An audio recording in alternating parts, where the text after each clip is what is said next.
Olá, estudantes do oitavo ano, sejam bem-vindos à nossa aula de História. Eu sou a professora Janaína Jardim, esse é o meu sinal e comigo aqui a Flávia. Olá, Flávia, tudo bem? Na sequência teremos o Helder e essa aula será feita por mim, pela Flávia, pelo Helder, por todos vocês, professores, alunos que estão aqui nos acompanhando. E hoje nós temos um tema bem importante, dá uma olhadinha na tela. Olha lá, Guerra México-Americana.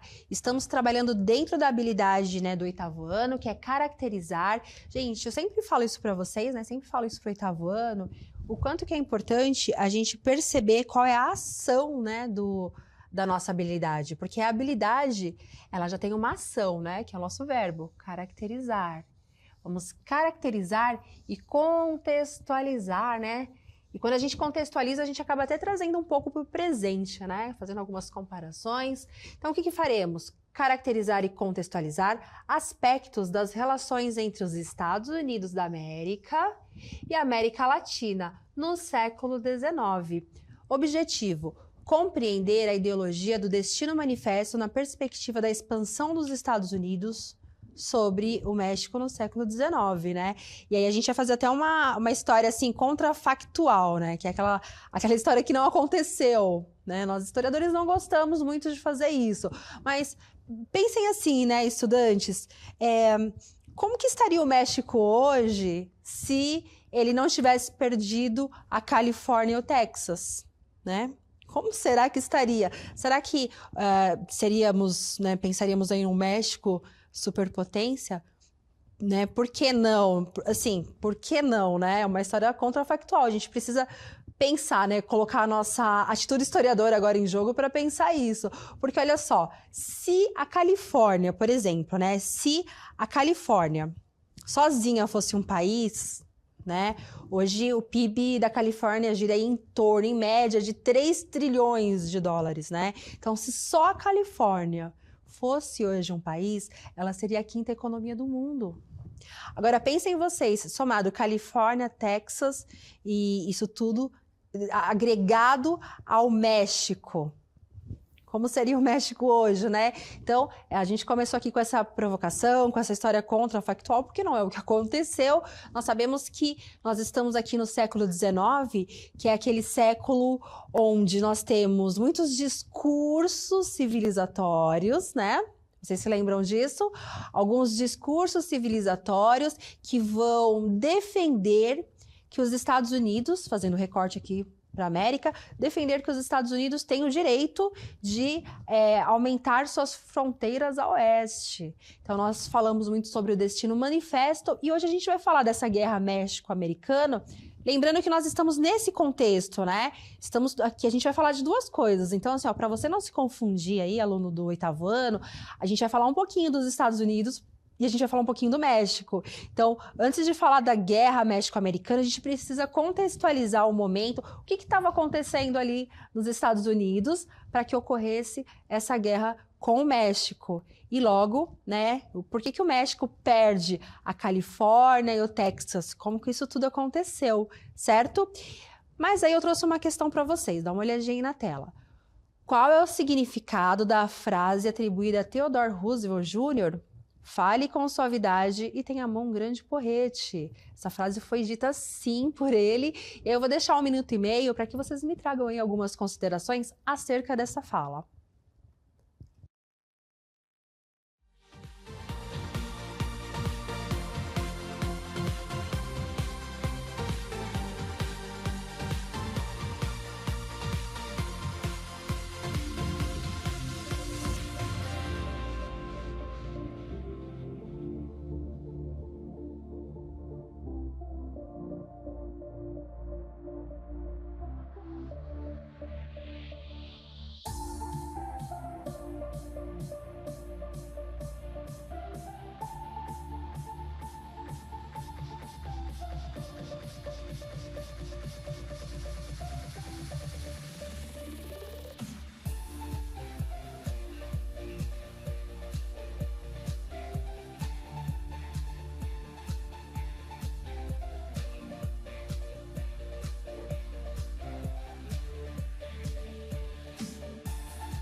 Voltamos, e olha só, tem contribuições bem legais aqui.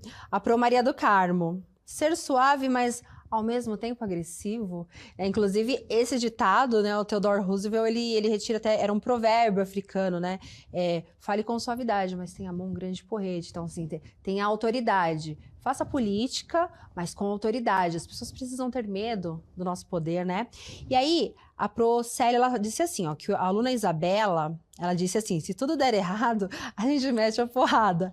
É isso, mas não é, mas é esse o caminho, Isabela. O Pro Marcos, os Estados Unidos deveriam exercer a sua influência, a sua política externa como forma de deter as intervenções europeias, principalmente britânicas, no continente americano. Dessa maneira, os Estados Unidos assumiriam a liderança dentro do continente. Aí a professora Eliane, ela trouxe assim, ó, ser educado, porém muito firme nas palavras. Que legal! Eu adorei aqui as contextualizações dos alunos, dos professores. E aí o Pro Marcos trouxe exatamente essa questão, né? Os Estados Unidos, ele precisa, porque a gente está falando aqui, 8º ano, o seguinte, nós estamos falando de um momento que os Estados Unidos, qual que é a relação dos Estados Unidos com o restante da América Latina? É disso que a gente está falando, certo? E aí, os Estados Unidos, ele precisa manter o controle ali dos seus territórios, ele precisa manter o controle da América Latina. Então, ele usa essa política. A gente vai falar um pouquinho mais durante a aula e eu vou deixar que vocês respondam mais um pouco sobre essa frase, né, que ela é bem interessante. Dá uma olhadinha aí na tela esse roteirinho que nós fizemos, a gente já falou sobre isso. Então, olha, qual que é o contexto? Os Estados Unidos, né, isso tudo, gente, para chegar lá na Guerra do México. Ó, os Estados Unidos, ele está neste momento de expansão territorial e destino manifesto, né? Doutrina Monroe, depois da secessão, consolidação do modelo capitalista, o imperialismo e o Big Stick, e a interação dos Estados Unidos na América Latina. Eu vou falar um pouquinho de cada um, mas eu vou falar começando por aqui, ó, porque o primeiro tópico a gente fala da expansão territorial e do destino manifesto. O que significa isso? Estados Unidos, ele está aumentando a sua fronteira. Estados Unidos, ele já está despontando como uma grande potência aqui na América, certo? Então, nós estamos no contexto que os Estados Unidos já é reconhecido como, as 13 colônias já são reconhecidas como independentes da Inglaterra, certo? Aí o pano de fundo tem uma ideologia, que é o Destino Manifesto. Dá uma olhadinha aí na tela. E aí eu até falei na última aula para vocês desta imagem, né? Então eu tô colocando na tela agora uma imagem que no centro tem uma mulher, é uma mulher branca, ela está vestida de branco. Ela é como se fosse assim um anjo, sabe? Uma imagem angelical. Essa mulher, ela carrega um livro escolar, esse livro escolar, e do livro escolar sai fios de telégrafo, né, levando aqui informações, tecnologia para todos os cantos. Se a gente dividir essa imagem na metade, o que eu tenho? Aqui é oeste. Então, alunos, olha, eu estou marcando um lado como oeste. Oeste é a parte onde essa mulher angelical ainda não passou. Então, se a gente olhar a parte que ela não passou, nós veremos aqui os animais selvagens, ó, animais selvagens. Nós temos os povos nativos americanos, que já estavam lá antes da chegada dos europeus. Inclusive, essa parte aqui ela é toda escura, né? E por onde ela já passou, nós temos tudo muito claro, né? Significa que ela está levando tecnologia, ela está levando civilização. Por onde ela já passou, nós temos agricultura, nós temos aqui, ó, o trem, né? As malhas ferroviárias. Então, essa imagem, essa representação, eu vou limpar essa tela que ficou muita bagunça. Essa representação, ela é a representação do Destino Manifesto. É uma ideologia, uma base argumentativa, ideológica, para dizer assim, ó, os Estados Unidos têm um destino de controlar toda a América, quiçá o mundo, mas nesse momento a América, né? Então, é um direito divino dado por Deus que os Estados Unidos avance o seu território, né? Então, assim, a gente precisa pensar também que os Estados Unidos estão com um crescimento populacional muito grande, então muitos colonos, né, estão ali povoando os Estados Unidos. Ele precisa crescer o seu território, aumentar sua fronteira. Para aumentar a fronteira, ele vai ter que retirar indígenas, né? do local. Para retirar indígenas, isso não vai ser feito conversando, será feito através de matança. E aí, para justificar isso tudo, pano de fundo, o destino manifesta. É como se o norte-americano ele fosse incumbido por Deus para que ele dominasse aquelas terras selvagens, né? E assim como essa imagem angelical levasse para o oeste civilização, tecnologia. Mas e aí, oitavo ano? O que tem lá no oeste? O que tem no oeste? Foi descoberto muito ouro na Califórnia. Muito ouro na Califórnia. Então percebam, aumento de fronteira, Estados Unidos utilizando uma ideologia, uma argumentação que é o destino manifesto, dizendo nós vamos povoar, nós vamos civilizar essa parte, né, que ainda não foi povoada. E aí eu trouxe aqui um mapa mental, agora eu vou colocar para vocês um mapa mental. Então assim, no centro da tela eu tenho aqui uma bandeira norte-americana que está tremulando, e aí eu começo agora a colocar algumas palavras. Então vamos desenhar aqui este momento, né? Como que está os Estados Unidos? Nós já passamos aí pela independência das 13 colônias. Gente, para falar disso, tem uma aula específica só para falar da independência das 13 colônias, está bem? Crescimento populacional e econômico. Então, ó, Estados Unidos já está independente, a população está crescendo, né? Não só a população está crescendo, como também a economia está crescendo. E tem uma questão: a população marginalizada precisa ser retirada das partes mais importantes ali. E aí nós começamos a marcha para o oeste, é quando os Estados Unidos cresce a sua fronteira para o oeste e a gente vai chegar já já no México. Quais são as formas de marcha para o oeste? Né? O que é a marcha para o oeste? É quando o colono norte-americano ele realmente vai para o oeste, está bem? Quais são as formas de crescer esse território através da marcha para o oeste? Por compra. Então, os Estados Unidos ele compra a Louisiana da França, a Flórida da Espanha, o Alasca da Rússia. Uma outra forma também de povoar a oeste é uma política de Abraham Lincoln, que é a Homestead Act, de 1862. É uma lei de povoamento. Então, assim, o Abraham Lincoln, ele vai... É como se fosse uma reforma agrária. Ele defende que algumas pessoas comprem terras a oeste, certo? Só que são preços, assim, a preços muito baratos. É muito baratinho comprar uma terra em 1862, a oeste ali dos Estados Unidos. Só que essa terra tem que ficar sendo cultivada por 5 anos, cultivada e habitada por 5 anos. Então, olha só, esse crescimento de território, ele ocorre através de compra e através dessa política de povoamento a oeste. Aí, voltando lá na tela, dá uma olhadinha. Uma parte dos territórios foram conquistados. E quando a gente fala conquista, né, a gente precisa colocar todos os parênteses e pensar muito sobre essa questão de conquista, né? Porque foi conquistado significa que teve uma luta ali, teve uma resistência, né? Guerra México-Americana. Texas anexado aos Estados Unidos e o Tratado de Guadalupe Hidalgo. É aqui que a gente começa a falar do México.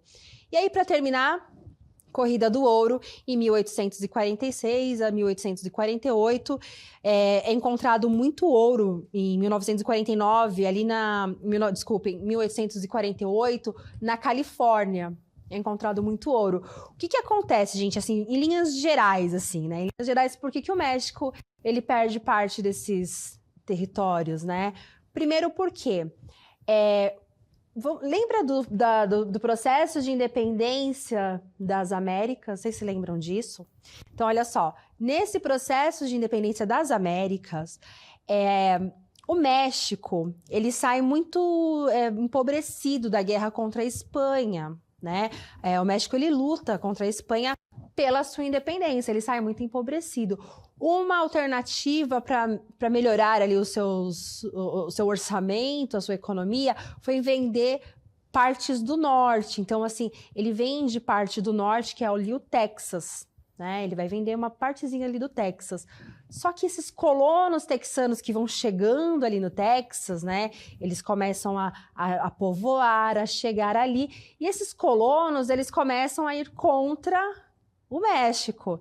Inclusive, eles vão fazer ali, esses texanos, esses colonos que estão no Texas, eles vão começar a se insurgir contra o México, contra o governo mexicano.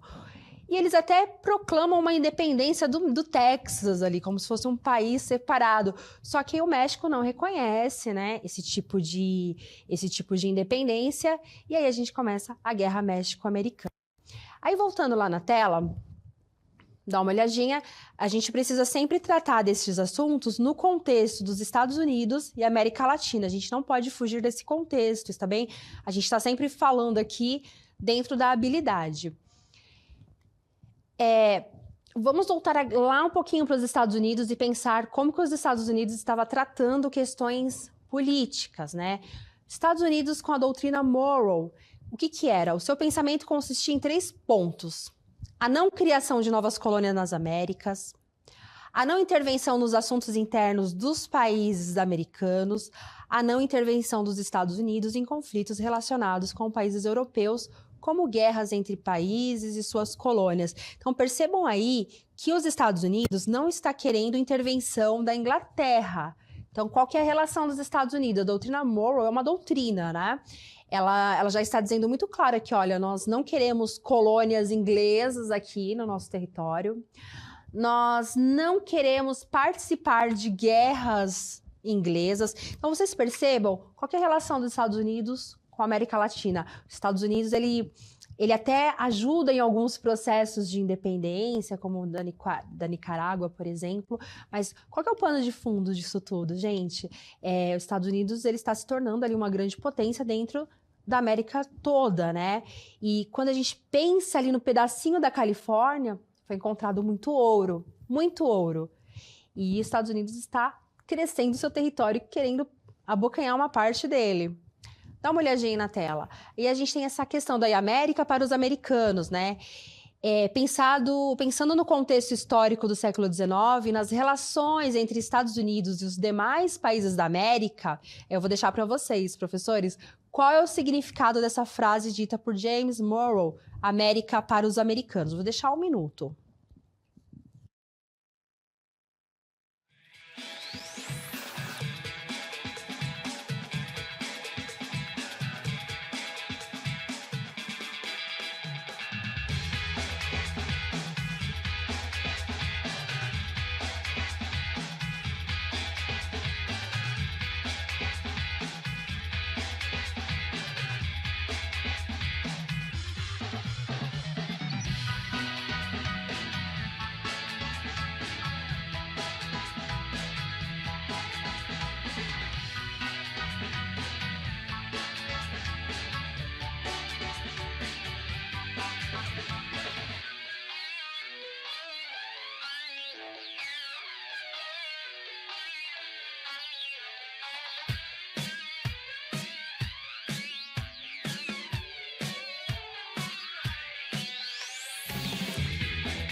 Voltamos. E olha só, o Promarco Antônio, ele trouxe aqui, ó, a frase América para os americanos foi um slogan que resumiu uma doutrina defendida pelo presidente dos Estados Unidos no período, que é o James Monroe, lançado em 1823. Tal doutrina tinha por priorizar, otimizar a política externa e ampliar a influência econômica. Então, olha só, Estados Unidos está querendo aqui, ó, ampliar a sua influência econômica no território norte-americano. Gente, no território aqui de toda a América, né? Inclusive a América Latina. E aí nós temos, vou colocar na tela para vocês, a política do Big Stick, que foi o que a gente falou no começo da aula. Então, olha só, até em relação aqui ao que acontece com o México, está bem? Refere-se ao estilo de diplomacia, hein, gente? Diplomacia utilizado por Theodore Roosevelt, né? como corolário da doutrina Monroe, né, ele se utiliza aí também dessa doutrina Monroe, né, o Big Stick ele é após a doutrina Monroe, um meio que complementa o outro, segundo o qual os Estados Unidos deveriam exercer a sua política externa como forma de deter as intervenções europeias, principalmente britânica, no continente americano. Dessa maneira, os Estados Unidos assumiriam a liderança dentro do controle. E aí eu trouxe para vocês, né, o fale com suavidade, mas tem a mão grande de porrete, e ali a gente tem essa frase atribuída a Theodore Roosevelt, e vocês estão vendo aqui a parte do Caribe, né, com um homem com a bandeira norte-americana ao pescoço. Essa imagem que vocês estão vendo agora é uma parte desse processo, né, da forma como os Estados Unidos foi intervindo em processos em outros países da América Latina. Por exemplo, os Estados Unidos ele participa do processo de independência do Panamá em relação à Colômbia, né, mas aí em 1914 ele ganhou o direito de terminar a construção do Canal do Panamá. Bom, ele já está chegando a oeste. E aí a gente tem a emenda Platt, que é um outro exemplo, né, de como que os Estados Unidos interviu em território de outros países.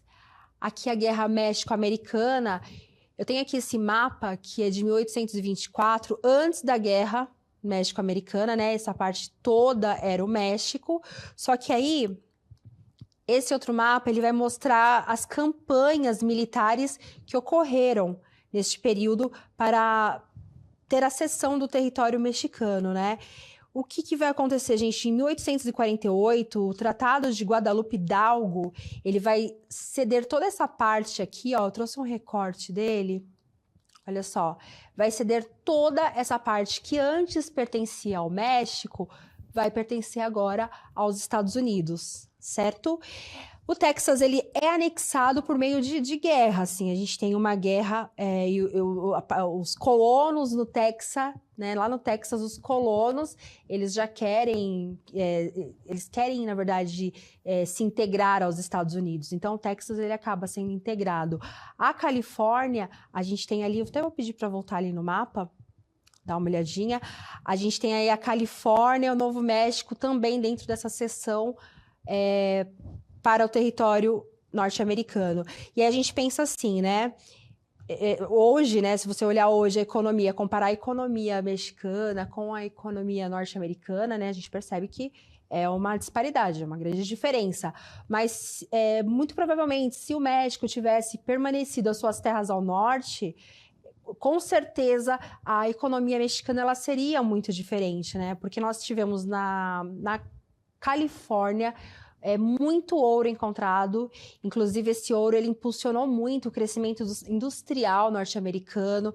Nós temos o Texas também, que hoje, inclusive, ele não é o maior exportador de petróleo, Texas, mas ali no Texas, grandes empresários do petróleo estão ali agindo. Nós temos também a questão do Vale do Silício, que também está ali, Hollywood, todo esse crescimento da indústria que foi feito nessa parte que é ali, que antes era o norte, né, do México e hoje pertence aos Estados Unidos. Se a gente for pensar, muito provavelmente, e voltando naquela história contrafactual, muito provavelmente se o México tivesse ainda mantido ali o seu território ao norte, com certeza a sua história hoje seria outra, né?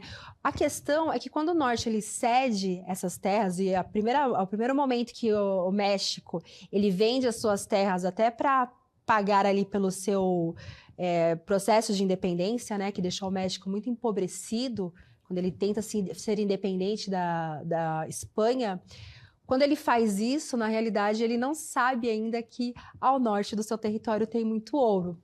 Então, mais uma história contrafactual. Se o México soubesse que tinha tanto ouro no seu território ao norte, ele teria feito, né, essa venda.